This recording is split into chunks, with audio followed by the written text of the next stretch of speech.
Bloomberg Audio Studios. Podcasts, radio, news. Richard Haass, Ambassador Haass, serving both parties. Ambassador Haass, of course, always and forever associated with his Council on Foreign Relations and writing in Foreign Affairs magazine. He holds court with Morning Joe on an often basis. Ratner's charts on Morning Joe have been great. They've been like a font of wisdom. He works at it. He works at it. They're also a font of accurate information. And the fact that it stands out is kind of depressing. This is, I can't say, thank you so much for attending today. I want to go to Lloyd Austin, Foreign Affairs magazine. The price of principle is dwarfed by the cost of capitulation in Ukraine.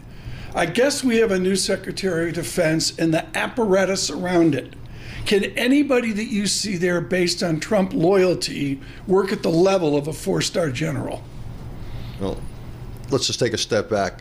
When you read Secretary Austin's article, he never quite defines what capitulation in Ukraine is.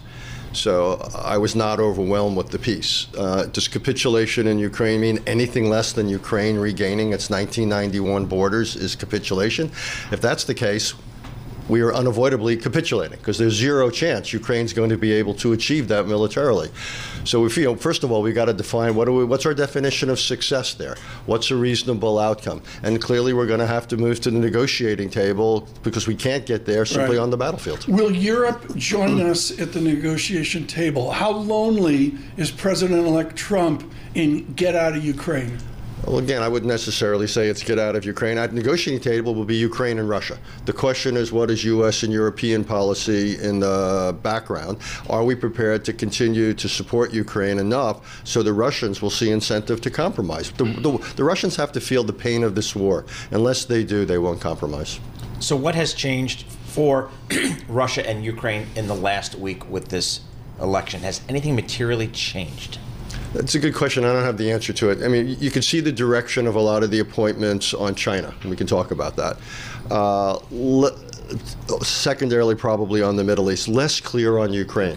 Because if you look at what, say, Marco Rubio is going to be Secretary of State or the new National Security Advisor, they have been critical most recently of armed support for Ukraine, but they're not necessarily, let's throw Ukraine under the bus. There's a big gray area in between that. So I understand why everybody's uneasy, but again, I think a lot of it's going to depend upon what sort of a negotiated outcome will President-elect Trump support when he's President Trump.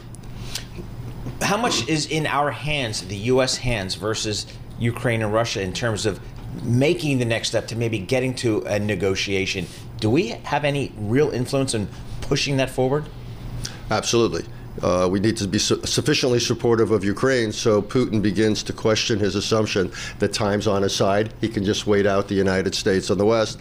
On the other hand, we have to be sufficiently conditional in our support for Ukraine so Mr. Zelensky gets more prepared to compromise. So actually, we play a critical role, not so much at the table, but in setting the context for the table. All these people that he's selecting now, I'm going to say based just a generalization, 100% have been on the outside. You have experience in this. When you walk through the door of 1600 Pennsylvania Avenue, when you walk through the door of the Pentagon, how do you change? How does your message, how does your thinking change?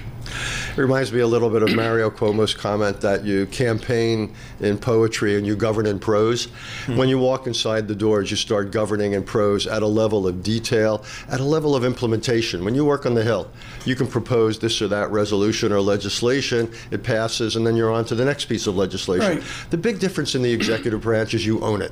You know, when I used to teach at the Kennedy School, we used to say, Tom, that 90% of life is implementation, 90% of life in the executive branch is implementation. None of these people, for the most part, have experience with implementing policy. Speak to people that voted for President-elect Trump but are really not a fan of President-elect Trump. It was a negative vote versus the Democrats. Speak to those people about how you perceive this will amend from January to February to July of next year. Not sure what you're asking me, sorry. The people, the behavior, the enthusiasm that's real now, how will they amend the summer of next year? Well, again, it's going to be more sobering because what they're going to find out, whether it's on, say, immigration policy, it's one thing to talk about mass deportations. It's something else actually to bring it about. You've got to find people. You've got to then presumably arrest people.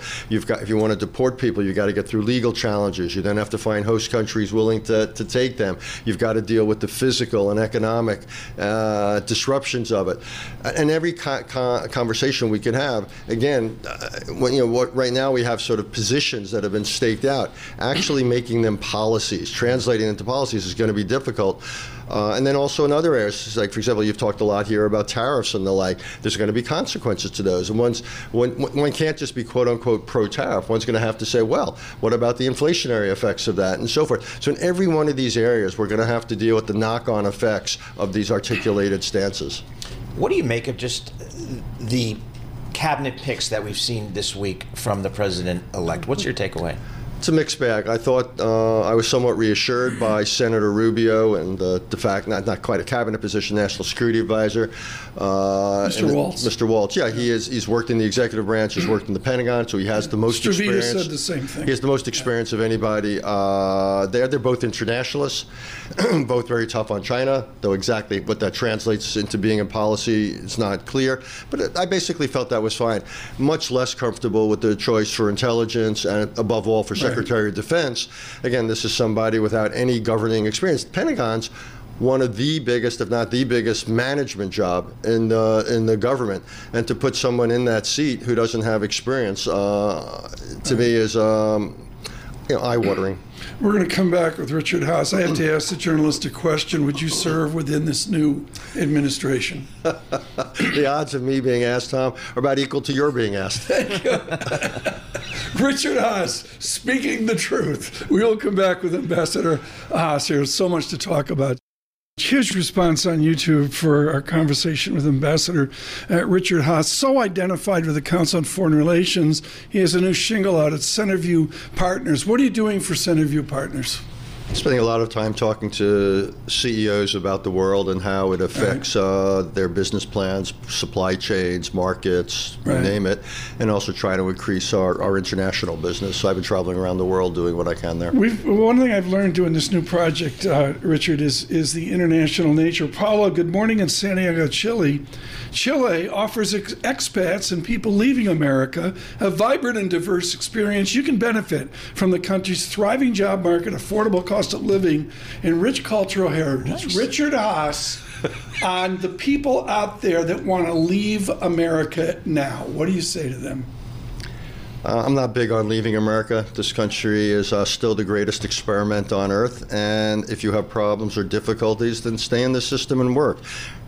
Work against things you don't want to see, work in favor of those things you want to see. There's so many ways to make a difference, Tom, in government, in the private sector, in civil society. I just don't understand this argument for leaving. And what people in the punditry, I see this, they think we're 4 years out to 28. We have a congressional election where Congress people start running in 1 year for the election at 26, which is basically tomorrow. We got that. We've also got a mayoral election in this city in New York in exactly a year. Got to think about that. We also have the 250th anniversary of this country coming up. That could be a collective teach-in about the value of being a citizen in this American democracy of ours.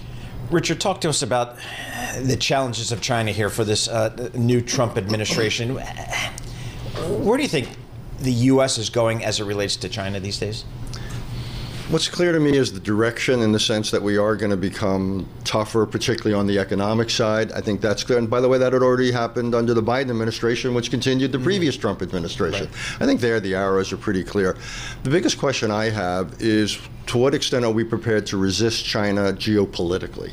If China does something, for example, against the Philippines in the South China Sea, which has the potential to be the first foreign policy crisis for this administration, if China ultimately puts greater pressure on Taiwan, what tools is this administration willing to bring to bear? Would it just be economic tools, tariffs and sanctions, or would they be prepared to bring military tools to bear? I think that's a big, big question. The heart of your book, The Bill of Obligations, the 10 Habits of Good Citizens, is our checks and balances. You mentioned earlier, Ambassador, that there's going to be action by the new administration and there'll be legal pushback. How will that unfold? Well, Tom, you raise a big question there. For the first time in modern memory, we've become effectively a parliamentary system. You've got one party, indeed one individual, with the lion's share of control, the White House, the Senate, the House, and Supreme Court that tilts that way. So we no longer really have checks and balances to a significant degree at the federal level. So the real question is, how does this president, how does this administration comport itself? Does it respect any limits? Yes, they won the election, but 49% of America voted against them. And the real question is, does our system work with this degree of concentration of power? And what makes me a little bit uneasy, Tom, is we're beginning to see some, how would I call it, extra institutional things. For example, this potential board of military people to look at the political orientation of the generals, or what Elon Musk and Vivek are being asked to do. Doge. Possibly also a trade czar position. What's interesting about all these things is you're giving people authority, but they're not really accountable, and that makes me uneasy. Can that be legally opposed? Can someone out there say, I don't like Doge efficiency, whatever it is, I want to sue somebody? Is there? I mean, we've never been here, right? Right. And traditionally, the courts are reluctant to step into what they consider to be political disputes. So I would be surprised. My guess is the president will have a lot of authority to create these positions of authority, potentially also through recess appointments, but beyond the cabinet, beyond positions that have to be confirmed.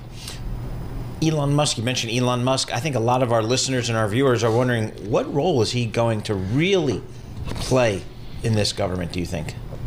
Because I understand he's been down in Mar-a-Lago since Election Day. Yeah, it's just when you think you've seen everything, you realize you haven't seen everything. And the idea that he's on this or that phone call and seems to have this brief with no clear borders to it. Again, I think there's real questions about Elon Musk. Yes, he's genius. What he did, what he's done with space launch, with Starlink, and the rest is fantastic. But I get nervous when I see this degree of power in the hands of an individual who's essentially beyond accountability. He's got his own political agenda. We've seen it on X during the campaign. He's got his own foreign policy agenda. So he's clearly going to have a role. Presidents are allowed to have kitchen cabinets. Right. That's happened since time immemorial. But usually it's limited. And the question is here, how operational does he get? I think that's just a question mark out there. The heart of your work, I think of Ambassador Haass as well, is we need to be strong and structured and responsible at home before we look to a proactive foreign policy. In this election, I would suggest crime was front and center, off of immigration, migration. Mm-hmm. It wasn't Nixon 68 or Nixon 72, but how do we deal domestically with clearly a nation's worry about crime?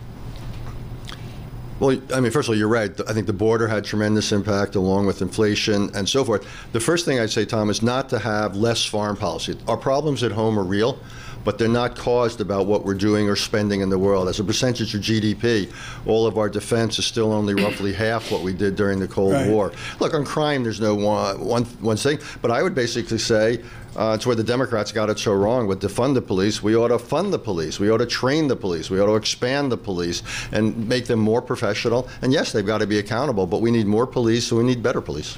This just across, a headline in the Bloomberg. The U.S. ambassador to Kenya, Meg Whitman, says she tenders her resignation. What will become of her resignation? Right.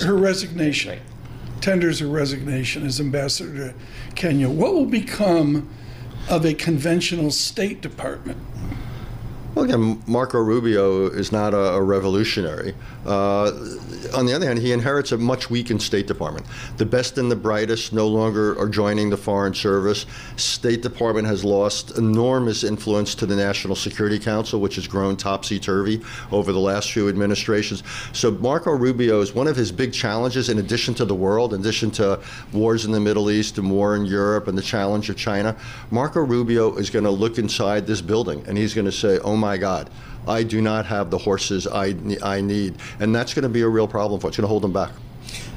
Migration, in reality, what should be the policy here for migration in this country? We want to have I think, a large amount of legal immigration. It's been the great strength of America, over 1 million people a year. We ought to look, though, at the criteria. I think there's too much family unification, not enough getting the people in who bring the most talent and skills. I want well over 1 million people a year. Helps the economy, helps us demographically. We've got to fix the asylum system. The idea that someone comes in here, says, I'm coming here for asylum, we can't hear their case for 6 or 7 years, is crazy. I think basically we're going to have to reintroduce some version of remain in Mexico or remain outside the United States while you press your asylum case. But basically, immigration is going to take a combination of a good legal program, but tougher border, and we've got to deal with those. We've got to create the capacity to vet the people who want to come here. One final question. What is the tone, the number one question from chief executive officers when you speak at Centerview Partners? I think the biggest question right now is about China. So many of them are one way or another dependent on investment in China, China influenced supply chains.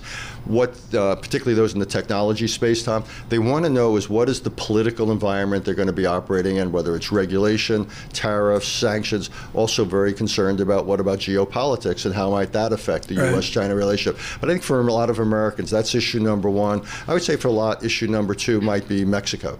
And that's where working out a relationship with the new leadership of Mexico, can we figure out something where we can manage our border in a way that doesn't cause a massive trade crisis at the same time with Mexico. You can't say enough about the Bill of Obligations, the 10 Habits of Good Citizens, many other efforts, including The World, which was my book of the summer, I believe, years ago. Richard Haass, thank you so much. With Centerview Partners, and of course, the former president, he's very emeritus. President Emeritus. Absolutely. Council on no problem. Foreign Relations. Tom, one day you'll step down from the show and you too will be emeritus. John says I'm emeritus every day. Thank you, John. Thank you for that as well. Richard Haass, thank you so much.